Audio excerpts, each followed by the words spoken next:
Hi అండి. ఈరోజు దొండకాయ పెసరపప్పు కర్రీ చేసుకుందామండి. చాలా బాగుంటుంది. నేనైతే 3/4 గ్లాస్ తీసుకున్నానండి పెసరపప్పు, హాఫ్ కేజీకి. దీన్ని ఒక 10 నిమిషాలు నానబెట్టుకుందామండి, ఎక్కువసేపు వద్దు. ఇలా ఒకసారి వాష్ చేసుకున్నాక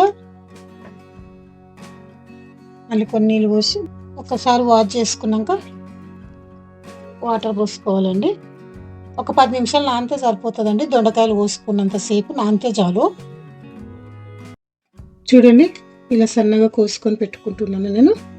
ఇప్పుడు స్టవ్ ఆన్ చేద్దామండి.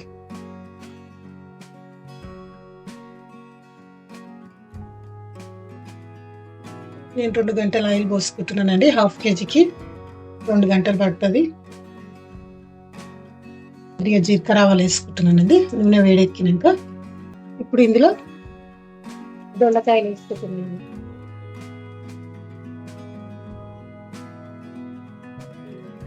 రెండెమ్మల కళ్యాణకు వేసుకుంటున్నాను. ఒక 4-5 పచ్చిమిర్చి వేసుకుంటున్నాను.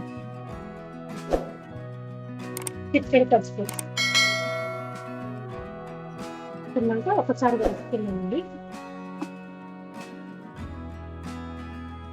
ఇందులోనే ఒక 5 నిమిషాలు పెట్టుకున్నామండి. మూత పెద్ద సైజ్ టమాటా తీసుకున్నానండి. సన్నగా పోసుకోండి, తొందరగా మగ్గిపోతుంది.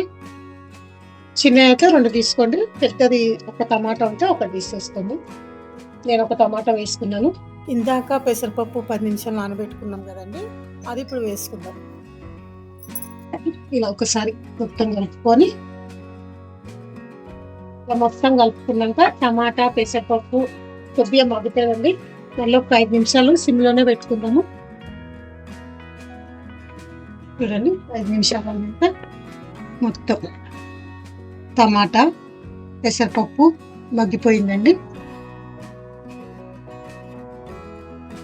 ఒక స్పూన్ ఉప్పు వేసుకుంటున్నానండి నేను.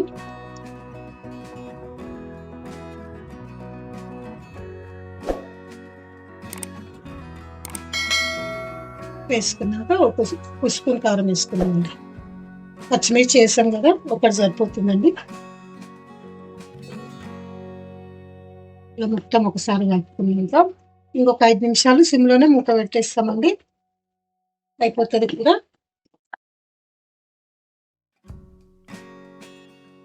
పచ్చిమిర్చి అన్నీ ఉడికిపోయినాయి, దొండకాయ కూడా ఉడికిపోయింది.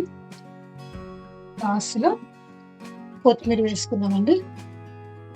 కొత్తిమీర వేసుకున్నాక ఒక ఉప్పు కారం వేసాం కాబట్టి సిమ్లోనే ఒక 5 నిమిషాలు మగ్గనిద్ది. చూడండి, దొండకాయ పెసరపప్పు ఇంత ఎలా ఉడికిపోయిందో మెత్తగా. ఇంత మెత్తగా కూడా అవసరం లేదండి, పప్పులాగానే ఉండాలి. చూడండి, కనిపిస్తుంది పప్పు. ఇలా ఉంటే చాలా బాగుంటుందండి. చపాతీలకైనా, బాక్స్లోకి, లంచ్కైనా చాలా బాగుంటుంది.